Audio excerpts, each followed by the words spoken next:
한동훈 이 법무장관 이분이요 이런 얘기를 했습니다. 당에서 자기 전폭 지지 안 하면 비대위원장 안 맡겠다고 했습니다.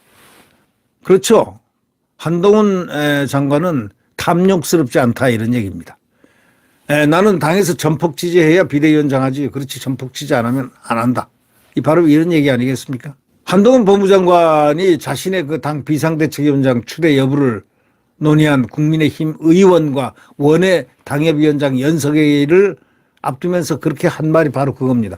당원과 지지들이 바라지 않는다면 비대위원장을 맡을 이유가 없다. 이런 얘기를 했잖아요. 총 33명이 발언했습니다. 약 3분의 2가량이 한 장관 비대위원장 추대를 주장하고 있습니다. 추대론의 어떤 수적인 우위는 확실하게 맞습니다. 수적 우세입니다. 전략상 비대위원장보다 선대위원장이 더 적합하지 않느냐 이런 얘기가 또 나오고 있습니다. 또 뭐 김한길 국민통합위원장을 비대위원장으로 임명하자 등 반박도 잇따랐지만 그거는 좀 이상하죠. 비상대책위원장은 김종인 또 다른 어나더 김종인이 와서야 되겠습니까? 김종인보다야 김한길은 더 훌륭하죠. 훨씬 훌륭하죠. 김종인은 뭐 비례대표만 5번 했잖아요. 비례대표 5번이라는 거는 왔다 갔다 한 거 아닙니까? 그 왔다 갔다라는 거는 대한민국 국민이 제일 싫어하는 그런 정서가 바로 왔다 갔다 사람입니다. 세작이라고들 얘기하죠. 이중첩자라 이런 얘기도 하고 말이죠. 그런 얘기들을 많이 하죠.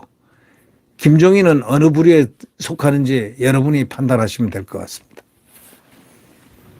그래서 결국 국민의힘은 당 지도부 총의를 모아가지고 이번 주 결론을 낼 방침입니다. 한동훈 비대위로 기우는 것은 뭐 당연한 거고요. 이딴 반발의 결론만 안 낸 것일 뿐이지 결국은 수렴이 된다 이렇게 생각합니다. 한동훈 장관 추대론 대충 3분의 2가 그렇게 추대론을 주장하고 있다는 언론 보도입니다. 또 일부는 우회적으로 반대하면서 선대위원장을 해야 더 적합할 거 아니냐라고 얘기하는 분들도 꽤나 있었습니다. 사실상 저는 제 개인적인 것은 이 훨씬 전에 제일 좋은 것은 손에 피를 묻히지도 않고 또 당과 자연스럽게 당심을 이렇게 알아가면서 그는 그의 인기와 그의 지혜와 가슴과 모든 모습 패션부터 이 국민들에게 굉장히 열광적인 지지를 받을 테니까 이 국민 속으로 각 전국을 투하면서 총괄 선대위원장을 하면 어떻겠느냐. 공동선대위원장 말고요. 총괄이라는 것은 김종인이가 총괄 선대위원장을 할 때 지난 국회의원 선거에서 후보자 2명을 국회의원 후보 해가지고 지금 1, 2주면 곧 투표가 시작되는 사람을 2사람을 자기 마음에 안 든다고 잘라버렸어요. 김종인. 자르고 난 다음에 패배한 겁니다.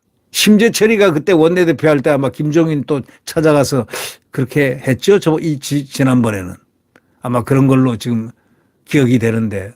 그 전에 황교안 씨도 그때 공관위를 잘못 만들어가지고 완전히 묵사발 돼버렸죠. 국민의힘은 말이죠. 바로 그래서 한동훈 장관이 비대위원장 체제로 전환하는 그런 데 있어서 전폭적으로 지지하지 않으면 안 가겠다고 내비치는 그 속내도 분명히 이런 부분도 참고가 됐으리라고 생각합니다. 한 장관이 내년 총선에서 역할을 해야 한다는 데는 전부 다 공감을 하지만 그러나 비대위원장 대세론 주장이 전체 발언자 3분의 2가 되지만 3분의 2 가지고는 안 되고 한동훈 장관 그 입장에서는 당의 총의적인 정폭적인 지지가 없다면 자기가 굳이 해야 될 이유가 없다. 거기에 대한 분명한 선을 그었습니다.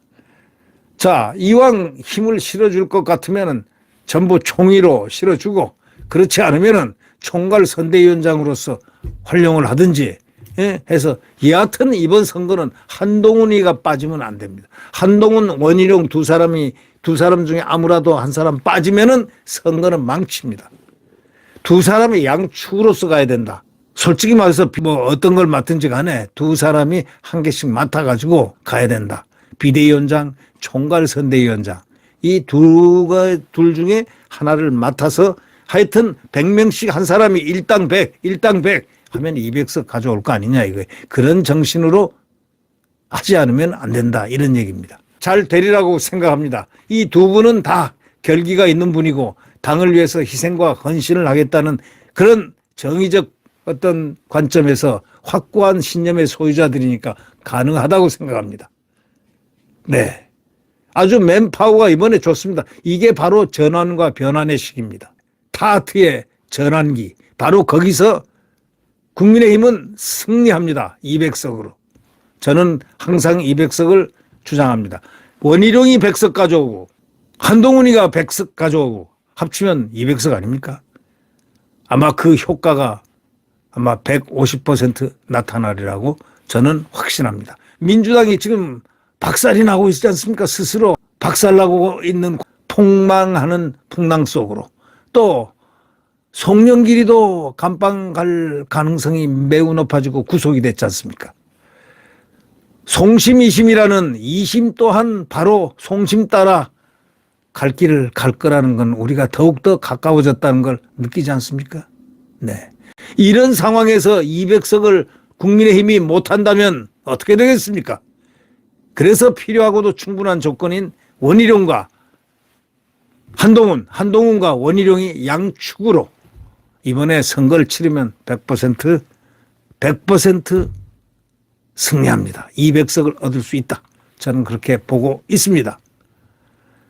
200석을 목표로 해서 조금 부족하면 169석도 괜찮겠죠. 네. 그래서 대한민국을 굳건하게 만들어야 되겠습니다. 극좌파들을 모조리 몰아내야 되겠습니다. 불법적인 탄핵을 부르짖거나 그랬던 자들을 모조리 다 한 번씩 다시 복귀해보는 그러한 기회를 갖기 위해서 200석을 국민들은 반드시 만들어줘야 됩니다. 국민의힘을. 대한민국을 위해서. 윤석열 대통령 정부의 그것은 바로 국민이 뽑아준 대통령 아닙니까?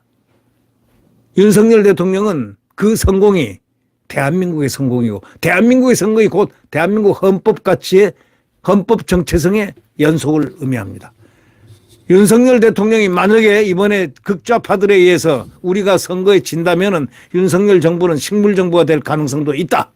이런 엄중한 인식 아래서 우리는 정말 생명을 걸어놓고 싸워야 됩니다. 그래서 이겨야 됩니다. 반드시 이겨야 됩니다. 윤석열 정부가 성공치 못하면 대한민국이 무너집니다. 확실하게 무너집니다. 문재인 정권 봤지 않습니까? 극좌파들 이 민주당 행태를 봤지 않습니까? 그 속에서 살면서 대한민국이 없어지는 이상한 나라에서 살고 싶다면 그들을 찍어도 되겠지만 절대 그렇지 않을 것이다. 대한민국에서 살고 싶을 것이다. 그렇다면 국민의힘이 200석을 달하도록 이 두 분들에게 권능을 국민들이 다 부여하고 열심히 혼연일체가 돼야 될 거 아니냐. 이런 생각을 해봅니다. 여러분 구독 버튼과 엄지를 눌러주시면 대단히 감사하겠습니다.